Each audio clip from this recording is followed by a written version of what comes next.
Morning students आज हम करने वाले हैं एक्सरसाइज 3.5 और मेथड जो है वो है क्रॉस मल्टीप्लिकेशन मेथड। एक नया मेथड आज आपको समझाने वाला हूं, तो इस वीडियो के बाद कमेंट जरूर करना कि ये मेथड कैसा लगा आपको, चाहे अच्छा लगा चाहे बुरा लगा, मेरे जो एक्सप्लेनेशन है वो कैसी लगी, कमेंट जरूर कीजिए स्टूडेंट्स।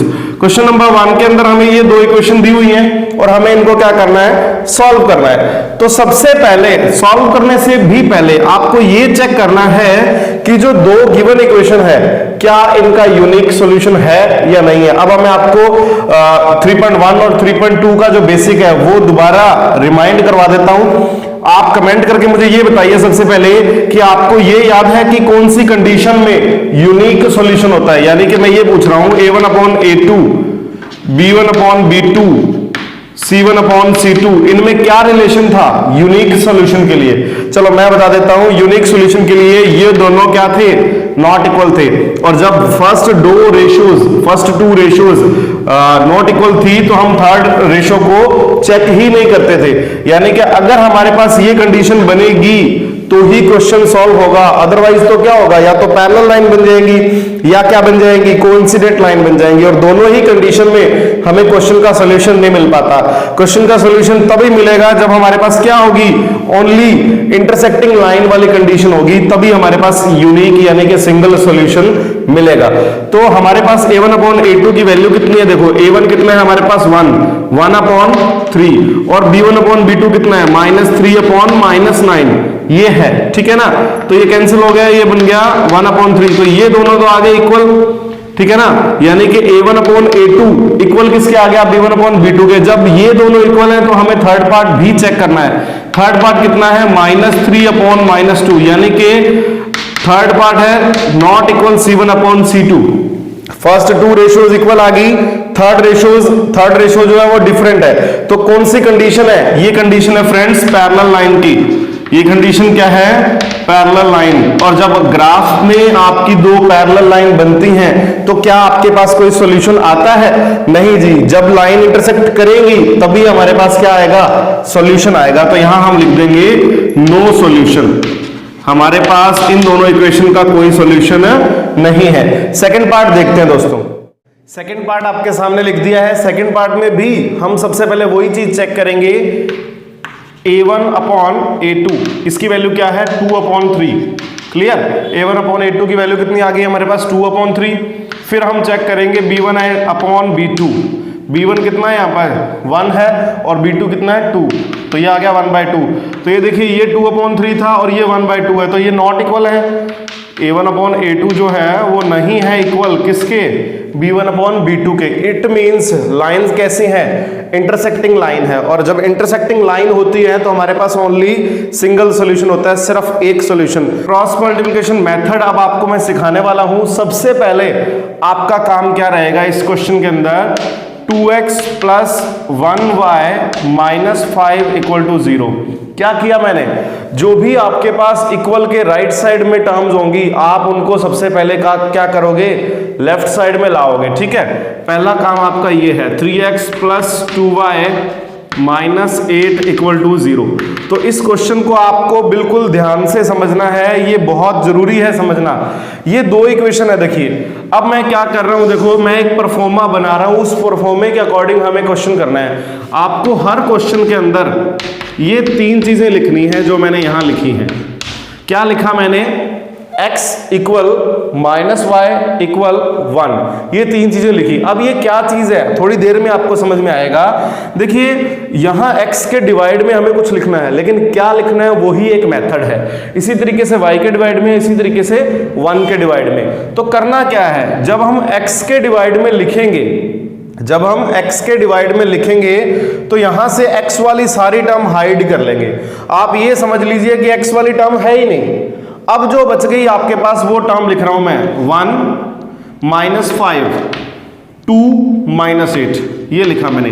दोबारा सुन लीजिए, जब आप x के डिवाइड में कुछ लिखना चाहते हैं तो x वाली टर्म को हाइड करना है, बाकी जो बच गई टर्म्स उनको लिखना है। एक बात का खास ध्यान रखना है, ओनली कांस्टेंट वैल्यूज लिखनी है, वेरिएबल्स नहीं लिखने हैं, x नहीं लिखना है, y नहीं लिखना है नीचे। इतनी बात समझ में आ गई।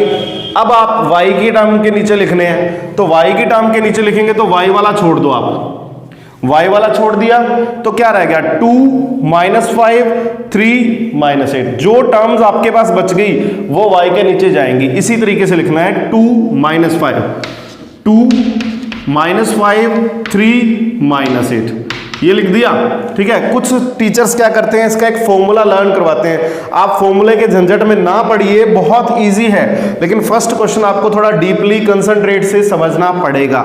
अब आपके पास बच गया 1, तो 1 के नीचे भी हमें यही काम करना है। ये लास्ट वाली टर्म हम छोड़ देंगे और जो बच गया वो लिख देंगे। तो क्या बच गया 2 1 3 2, तो ये लिख देंगे यहाँ 2 1 3 2, ये लिख दिया। अब सेम स्टेप, सेम टर्म्स हम दोबारा रिपीट करेंगे, x equal minus y equal 1। इतनी बात समझ में आ गई। अब करना क्या है फ्रेंड्स, अब करना कुछ नहीं है, सिर्फ इनको क्रॉस मल्टीप्लाई करना है। मेथड का नाम क्या था, क्रॉस मल्टीप्लिकेशन। अब इसमें एक बात आपको ध्यान रखनी है, सबसे पहले ये मल्टीप्लाई होगा, फिर आपका ये मल्टीप्लाई होगा, पहले ये नहीं होगा, ध्यान रखना, पहले ये होगा। तीनों में ही सेम मेथड चलेगा। तो 1 इंटू -8 क्या बन गया -8, क्लियर। अब क्या बन गया 2 इंटू -5 क्या बन गया माइनस का 10, 2 5 जा कितना 10 और -10 बन गया। ठीक है, अब आपको यहां एक बात कंसंट्रेट करके सुननी है ध्यान से। जब मैंने 1 को -8 से मल्टीप्लाई किया तो -8 बन गया, 2 को -5 से जब मल्टीप्लाई किया तो क्या बन गया -10। अब आप हर बार क्या करोगे, हर बार तीनों में ही यही काम करना है। हर बार जो सेकंड टर्म लिखते हैं उसके पहले एक माइनस लगाना है। ये माइनस जो है ये फॉर्मूले में है, या ये कह लो कि मेथड के अंदर है। सबसे पहले ये मल्टीप्लाई किया, ये लिख दिया, फिर एक माइनस खुद की तरफ से यानी कि मेथड की तरफ से लगाया, फिर इन दोनों को मल्टीप्लाई कर दिया। ठीक है, अब यही सेम काम मैं y के लिए रिपीट करूंगा। तो बोलो, साथ साथ बोलो, क्या करेंगे 2 8 जा 16 ये बन गया, और यहां माइनस कौन सा लग गया, फॉर्मूले वाला, मेथड वाला। अब ये होगा मल्टीप्लाई, 3 5 जा 15 क्या बन गया -15। ध्यान रखना 3 को 5 से किया -15 बन गया, ये माइनस एक्स्ट्रा था। ठीक है, अब सेम काम 1 के लिए करना है। तो 1 के लिए क्या होगा 2 2 जा 4, फिर एक माइनस लगाएंगे, फिर 3 1 जा 3। अब काम बहुत इजी है, अब अगली 2 लाइन में आपका आंसर आ जाएगा स्टूडेंट्स। तो x अपॉन में क्या बन गया -8 + 10, यहां बन गया -y, नीचे क्या बन गया -16 + 15 और 1/1 ये बन गया। अब आपको कुछ नहीं करना है, बहुत सिंपल है। अब तो x अपॉन में क्या बन गया, सॉल्व कर दो इसको, 2 -y अपॉन में क्या बन गया -1 और 1 अपॉन में क्या बन गया 1, ये हो गया कैंसिल। अब आपके पास 3 टर्म्स हैं, ये तीनों टर्म्स हम क्या लेके चल रहे हैं, ये देखिए स्टार्टिंग से हम क्या मान के चल रहे हैं, इनको इक्वल। इसका मतलब ये है कि जो x वाली टर्म है वो इसके इक्वल है और y वाली टर्म भी क्या है, इसके इक्वल। तो मैं यहां यही चीज लिख रहा हूं, from first and third term. First कौन सी है x/2 और थर्ड कौन सी है 1/1। ठीक है, क्रॉस मल्टीप्लाई कर दो और कुछ नहीं है, 2 1 जा 2 और x 1 जा x, तो x की वैल्यू क्या आ गई 2 आ गई। ठीक है, अब फर्स्ट को थर्ड से किया था, अब सेकंड को थर्ड से कर दो, from second and third. Second क्या है y/1 और लास्ट क्या है 1/1, तो क्या बन गया y = 1। ये y की वैल्यू आ गई, ये x की वैल्यू आ गई। ये आपका क्या था, क्रॉस मल्टीप्लिकेशन मेथड।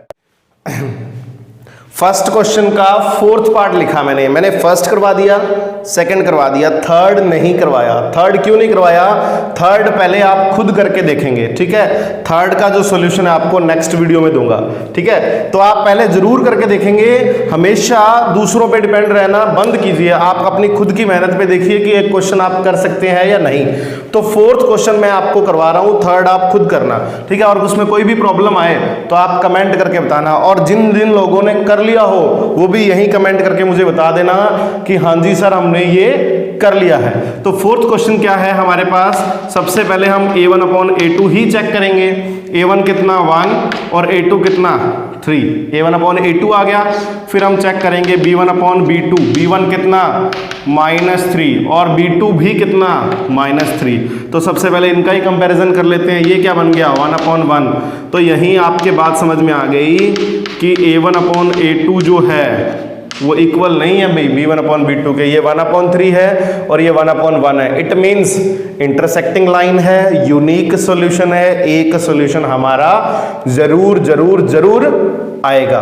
तो हम क्या करेंगे, अब कुछ भी नहीं करना, सेम काम करना है, x = -y = 1, ये काम करना है। अब यहाँ आप इसको थोड़ा सा ध्यान से समझ लें, मैं दोनों इक्वेशन दोबारा लिख रहा हूँ ताकि आपके बिल्कुल ढंग से समझ में आ जाए। ये मैंने फर्स्ट इक्वेशन लिख दी, सेकंड इक्वेशन भी लिख रहा हूँ, 3x - 3y - 15 = 0।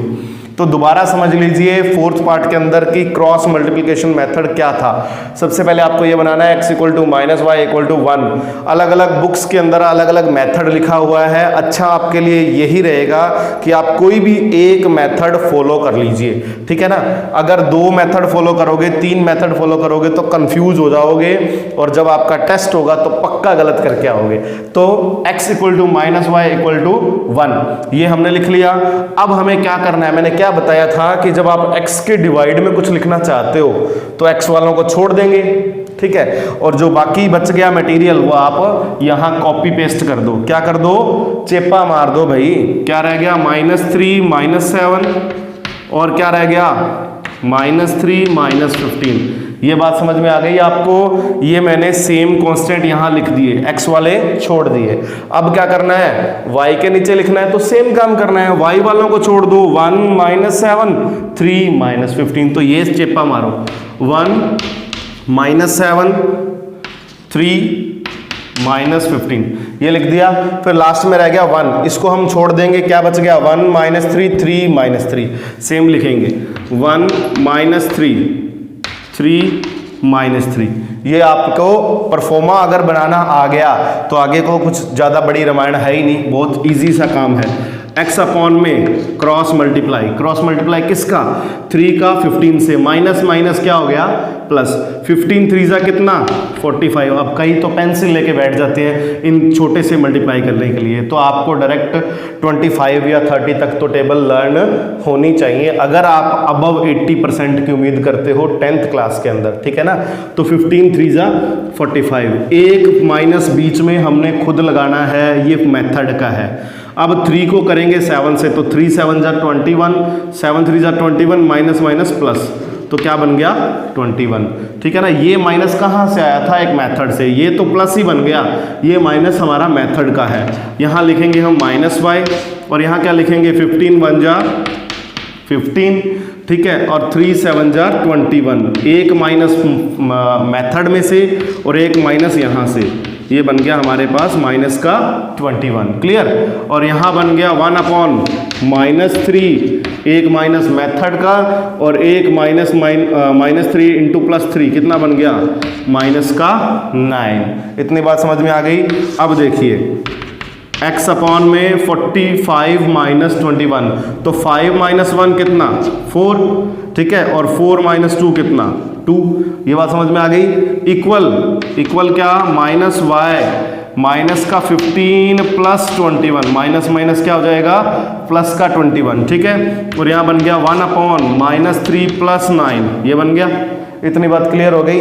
अब कुछ बचा ही नहीं, अब तो बिल्कुल छोटा सा काम बचा है। x/24 = -y/ क्या बन गया 6, 15 में 6 ऐड कर दोगे तो क्या बन जाएगा 21, ठीक है, और 1/ क्या बच गया 6। ये देखो 9 - 3 कितना बन जाएगा 6। अब हमें क्या करना है, फर्स्ट वाले को थर्ड के इक्वल, सेकंड वाले को भी थर्ड के इक्वल, तो मैं यहाँ लिखूंगा फ्रॉम फर्स्ट एंड थर्ड, ठीक है, फर्स्ट एंड थर्ड लिखा तो क्या लिखा, x/24 = थर्ड क्या है 1/6 है। क्रॉस मल्टीप्लाई कर दो, ये 24 जो है 1 के साथ मल्टीप्लाई करो, 24/6 तो क्या बन गया 6 4 जा 24, x की वैल्यू क्या आ गई 4 आ गई, x की वैल्यू कितनी आई 4, ठीक है। और अब करेंगे सेकंड एंड थर्ड से, सेकंड की टर्म क्या है -y/6 और ये क्या है 1/6, ये 6 आप यहीं से कैंसिल कर दो, ना कैंसिल करना चाहो तो ये 6 आप 1 के साथ मल्टीप्लाई करोगे, फिर भी ऊपर नीचे जाके क्या करोगे कैंसिल ही करोगे, ठीक है। तो y की जो वैल्यू है वो क्या आएगी -1, ये x की वैल्यू आई है अपने पास 4 और y की वैल्यू आई है 1। तो उम्मीद करता हूँ क्रॉस मल्टीप्लिकेशन मेथड आपको अच्छे से समझ में आ गया होगा।